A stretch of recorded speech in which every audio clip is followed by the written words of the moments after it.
Rome's iconic Trevi fountain reopens after renovation work in time for the Jubilee holiday year. Everyone that goes to Rome definitely goes to Trevi Fountain, one of the beautiful locations, and you throw a coin in the fountain, make a wish. Rome's iconic Trevi fountain reopened on Sunday ahead of the inauguration of the 2025 Jubilee Holy Year, following the completion of extraordinary maintenance. The 3-month renovation work included removing dirt, pollution, and lime scale from the 18th century monument, one of the main attractions for tourists visiting the Italian capital.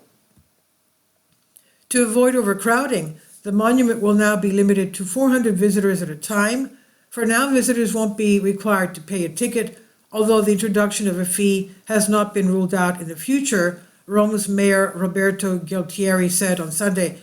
Well, I've been to Rome 3 times. Anybody can go up to the sides of or anywhere around there and just toss the coin in. God forbid, how are they going to charge people tickets? This is ridiculous. Because there are roads around it, stores, everything. Churches, bistros, coffee places. I mean, what are you going to do? Are you going to cordon off all those areas? I can't for the life of me imagine that. Anyway, during maintenance work, it was being cleaned. Visitors were also allowed to make their traditional coin toss into it from the walkways, honoring the world-known tradition.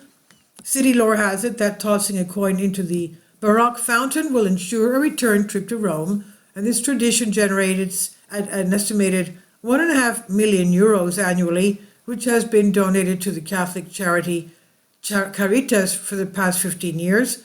To maintain the overwhelming number of tourists visiting the fountain and the huge crowd expected for the Jubilee to block off the area around the fountain, visitors will be required to book online and then pay a fee of €2 to get us $2.20 to get in.